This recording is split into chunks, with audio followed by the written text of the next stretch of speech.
Son las 11:38 minutos de la mañana. Teresita, buenos días. Juan Camilo, buenos días. Bueno, este es un tema pues que la verdad me ha llamado bastante la atención. Una investigación muy juiciosa, el documento se resume en 10 páginas de unos investigadores, pues concluyeron la amenaza que existe y que enfrenta Nueva Orleans, ahí estamos viendo la investigación, y la costa de Luisiana debido al aumento del nivel del mar y la urgente necesidad de abandonar la adaptación estática para planificar, dicen ellos, una reubicación gestionada de sus habitantes. Dicen que inclusive las investigaciones geológicas, Teresita, sugieren que la región ha superado un punto de no retorno. Esta región tan importante para Estados Unidos, ¿no? Todo lo que es la región de Nueva Orleans, que le da la vuelta y baja por la península de la Florida, está en riesgo. Pero Juan Camilo, no solamente ellos. Hay estudios que dicen que Manhattan, la isla donde está Nueva York, también podría verse afectada, y países como Vanuatu, en el sur del Pacífico, ya tienen la nacionalidad australiana para reubicarse en ese país cuando su isla deje de existir. Exactamente, y precisamente, pues a raíz de esta investigación hemos contactado a uno de los investigadores de este importante documento que está siendo pues viral en las redes sociales. Es Torbjörn Tornqvist, es profesor de geología de la Universidad de Tulane en New Orleans. Teresita, salude al profesor, por favor. Dr. Tornquist, thank you so much for accepting our invitation and being in Noticias Caracol. Yeah, thanks for having me. Teresita, empecemos a preguntarle por qué Nueva Orleans, y si se puede afirmar, está en riesgo de desaparecer. Can you explain to us why you mentioned or you wrote about New Orleans being on the verge of disappearing? How is this going to happen? Yeah, well, let me say first, I wouldn't say that we're on the verge of disappearing. There is still time. But what we do know, and what the study we did shows, is that sea level will continue to rise, it will continue to accelerate, and eventually it's going to be, make this location unlivable. And this is not unique to New Orleans. It's going to affect many other coastal cities around the world. But New Orleans is really in the forefront because sea level is rising here faster than in almost any other coastal zone in the world. Dice que todavía hay tiempo, que no es inminente que vaya a desaparecer la ciudad de Nueva Orleans, pero lo que sí es cierto es que el nivel del mar está creciendo a un ritmo cada vez más rápido, y eso está afectando no solamente a Nueva Orleans, sino otras ciudades, y Nueva Orleans va a ser de las primeras en sentir estos efectos. ¿Qué significa exactamente un punto de no retorno en términos de habitabilidad a corto y mediano plazo? You wrote in your report that we've reached in New Orleans and that area, the Panhandle, a point of no return. What exactly, or how do you measure that point of no return? I mean, there's no way that seawalls, for example, or elevated infrastructure can do anything if they start building it now? Well, there are certainly still things that can be done to protect this region against rising sea levels. But in the long run, it's not going to be sufficient because we're looking at several meters of sea level rise that will probably play out in the next few centuries. And the problem is that New Orleans is surrounded by coastal wetlands, and those wetlands are disappearing very rapidly. And even though New Orleans is surrounded by a ring levee system that protects the city, it's increasingly going to look like a fortress or island, if you will, that is sitting in the Gulf of Mexico. So it's going to be very vulnerable because, we have hurricanes here, and even the best coastal defense system at some point is not going to be able to protect us. You say in your report, you mentioned that New Orleans is like a canary in a coal mine. So there are other cities, other areas besides the Panhandle that should be looking into this. Yeah, I think every low-lying coastal zone in the world should really pay attention, and I know many of them are. But yeah, things are happening here earlier than in nearly every other low-lying coastal zone in the world for two reasons. The rate of sea level rise here is more rapid because the land is sinking very fast. And the other reason is that this coastal zone is also very, very low-lying. A lot of it is only a few decimeters above sea level, so it doesn't take a whole lot of sea level rise to basically convert it into open water. And those conditions are a little bit more favorable in other places, but what's happening here now is going to start to happen in many other places later in this century. Dice que sí, que efectivamente hay un punto de no retorno que no se puede echar para atrás. Se pueden construir y se pueden construir como fortalezas, paredes, muros de contención frente al mar, una infraestructura más alta, pero realmente de aquí a, dice él, un par de siglos, New Orleans puede ser una isla que esté flotando en la mitad del Golfo de México en vez de estar pegado al continente de Estados Unidos. Y esto tiene que ver con, le pregunto yo en la segunda pregunta, ¿por qué él dice en su reporte que Nueva Orleans es como un canario en una mina de carbón, esos que avisan el peligro antes de que otros lugares lo sientan? Y dice que parte, y tiene que ver con la primera pregunta, es porque Nueva Orleans está, en una zona de ciénagas, y las ciénagas tienden a inundarse más fácilmente y a absorber menos el agua que otro tipo de tierra. Y dos, porque está muy bajito, la costa no tiene más de algunos decímetros de altura sobre el nivel del mar, es decir, cualquier subida del mar lo va a afectar, y eso ya se ha visto en el pasado con desastres naturales como pueden ser los huracanes que han afectado a Nueva Orleans y otros, como Katrina, acordémonos de Katrina. Teresita, preguntémosle si frente a esta evidencia geológica estamos perdiendo el tiempo y los recursos tratando de defender una ubicación que es físicamente insostenible a largo plazo. The question is, are we wasting our time and our resources trying to fortify locations that are eventually going to be flooded? And let me add to that, and if we are wasting time and resources doing that, should we invest those resources and time, say, looking into the polar ice caps, which I guess is the water melting that is going to affect the water rising in the ocean? Yeah, that's a very good question, and it's certainly true, and we make that very clear in this study, that the most important thing we can do is to reduce global warming and hopefully ensure that we are not going to see even larger melt from the polar ice sheets as what we are having right now and that we will have in the future. We can certainly still prevent scenarios that would be even more problematic than the ones we face right now. Yeah, and on the related question about investing in coastal defense systems, some of these investments are certainly worthwhile, but we're going to have to be very careful and that we don't, as you frame it, that we waste money on projects that are not going to be successful.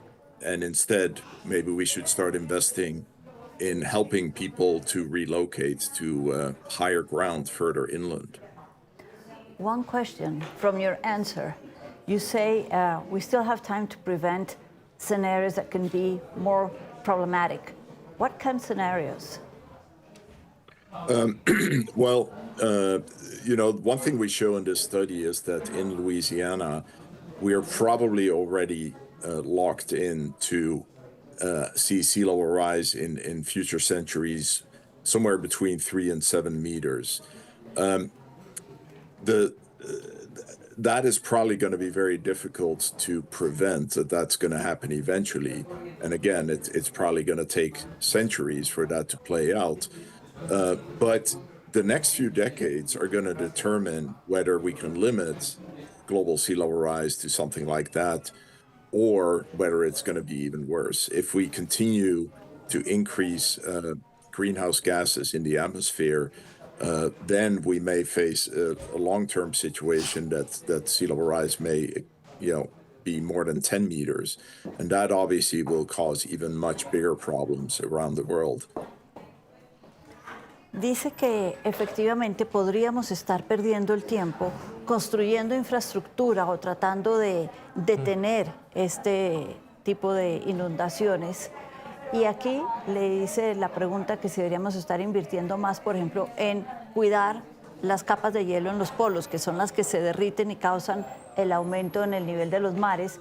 Y dice que sí, que efectivamente prevenir el efecto de los gases invernaderos y que estas capas de hielo se sigan derritiendo sería algo importante para evitar desastres aún más problemáticos y más grandes de lo que ellos hablan en su reporte. Cuando le pregunté cuáles podrían ser estos, me dice, aquí ya no hay un punto de regreso, como decías antes, Juan Camilo, para que el mar va a crecer. El mar va a crecer entre 3 y 7 metros. Y eso va a generar los problemas que hablan en el reporte y que Nueva Orleans se convierta en una isla. Pero si no hacemos algo, si no destinamos los recursos a algo que prevenga el deshielo y limitamos el efecto invernadero de los gases, esos 3 a 7 metros se pueden convertir en 10 o más metros y ese efecto, esos 3 metros de diferencia, sería devastador. ¿Bajo qué escenarios, Teresita, se da una reubicación demográfica obligada? No preventiva, obligada. Es decir, ¿qué puede pasar en New Orleans para que la gente empiece a salir? You talk in your report about migrating with time, organized in a way that's organized and clear. But if that doesn't happen, what would need to happen with the sea level or something? What would make the migration a forced one instead of a planned one? Yeah. We have already seen forced migration, and that's the one thing that sets this region apart from other coastal zones in the world, that this coastal zone is already losing population.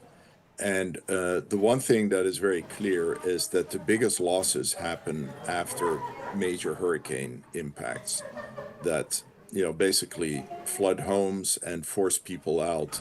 And what we see is that many people don't return. So New Orleans is, of course, has this very clear example of Hurricane Katrina that happened a little over 20 years ago. And a lot of people had to leave right after the storm. Many came back, but a lot of people did not come back. And ultimately, there were 100,000 people out of 500,000 that lived here before Katrina that never returned. And that's what you could call forced migration, because they obviously did not choose to just leave. They were forced out. And this is the kind of thing that we recommend we try to avoid in the future, because if we don't take any action, if we don't organize managed relocation, then it's going to happen in this very unmanaged way that is, is very painful and difficult for everyone. Can you say, you mentioned Katrina, and I still remember the news from Katrina 20 years ago, but are we seeing that these natural phenomena like hurricanes or floodings are more severe now? I mean, they've always existed and they've always happened, but are they more severe and more frequent in time because of global change, global climate change? Yeah, that's an important question, and the answer is largely yes. On hurricanes and tropical cyclones more generally, what we know is they are not necessarily becoming more frequent, but there is evidence that they're becoming more intense. They also tend to produce more rain than they used to, because the atmosphere is warmer and can hold more water vapor. So that means that flood risk increases further. And then on top of that is the fact that sea level is higher, right? And this region in particular our sea level is easily 20 centimeters higher than it was during Katrina, probably closer to 30 centimeters higher. And that means even if the hurricanes themselves didn't change, their impact would still be more severe because, you know, the baseline sea level position is significantly higher than it was only a few decades ago. So yes, these are all impacts that are going to get worse because of global warming. Dice que sí, que la migración forzada ya se ha dado en el pasado, Juan Camilo, y que no hemos aprendido. En el caso del huracán Katrina en Nueva Orleans, el 1% de la población de la ciudad no regresó después de que salió corriendo cuando llegó el huracán. Mucha gente se fue, pero el 1% de la población ya se quedó por fuera y no regresó. Y estas cifras pueden aumentar a medida que haya más de este tipo de fenómenos. Le pregunté que si estos fenómenos se están volviendo más intensos y más frecuentes a raíz del cambio global, del cambio climático global. Y me dice que no necesariamente más intensos, pero sí muchos más frecuentes, y que temas como ciclones tropicales, tormentas tropicales, huracanes, debido al calentamiento de la atmósfera, vienen cargados con más agua de la que traían en el pasado, lo que aumenta el riesgo cuando llega uno de estos fenómenos naturales de que haya más inundaciones de las que ya de por sí había cuando se presentaban estos fenómenos. Y dijo un dato interesante, contó que la costa de Nueva Orleans, desde Katrina a hoy, que han pasado cerca de 20 años, ya está 30 centímetros más tomada por el agua, por el mar. Teresita, para finalizar, quiero hacerle esta pregunta al profesor. ¿Ellos tienen antecedentes de regiones habitadas que hayan desaparecido o que la naturaleza, por decirlo en un lenguaje coloquial, se haya comido, haya tomado posesión? Is there any evidence that you may have of places in the world that have disappeared because of natural phenomena, floodings, or places where nature has reclaimed what is theirs and forced human beings to move? Yeah, there are many examples, and I can think of one that we actually specifically talk about in our study, because one thing we also focused on is how Native American people, indigenous peoples, lived in this region before Europeans arrived, and this is work, of course, by archaeologists that have found remnants of villages and settlements across this big delta. And what this shows is that people moved around a lot, and villages often disappeared because when the river shifts to another position, there are parts of the coast that kind of erode, whereas other parts of the coast are growing. And people had a tendency to move to the places that were growing and move away from parts of the coast that were shrinking. So, yeah, in this very region, this has happened many times in the past. Now, of course, these were very small communities compared to what we have right now, but they were very, adaptive. They were very capable at responding to changes in the environment and to move away to other parts of the region that were more favorable to live in. And that's one of the things we argue for in the paper, that even though conditions now are quite different, we should try to adopt that kind of flexibility and that kind of mindset of being very adaptive and resilient to changes in our environment. Dice que las poblaciones nativas que habitaban en el área de Nueva Orleans antes de que llegaran los europeos eran mucho más resilientes que las poblaciones actuales y se adaptaban mejor. Nueva Orleans está en una delta, tiene ríos, tiene ciénagas y tiene mar. A los cambios del río, a los cambios de las ciénagas, y se trasladaban de un lugar al otro, nunca estaban en el mismo sitio, se adaptaban a los cambios de la naturaleza. Y eso es un ejemplo de lo que se debe hacer hoy en día, no esperar que la naturaleza se adapte a nosotros, sino nosotros a los cambios de la naturaleza. y ya lo habían hecho antes en esa misma zona. Pues Teresita, agradezcale al profesor Turk Beast, el profesor allí, actor de esta investigación. Dr. Törnqvist, thank you so much for being with us and explaining to us these facts. Thank you. It was my pleasure. 11:59, Teresita, usted muchas gracias. Muchas gracias, Juan Camilo. Buen día.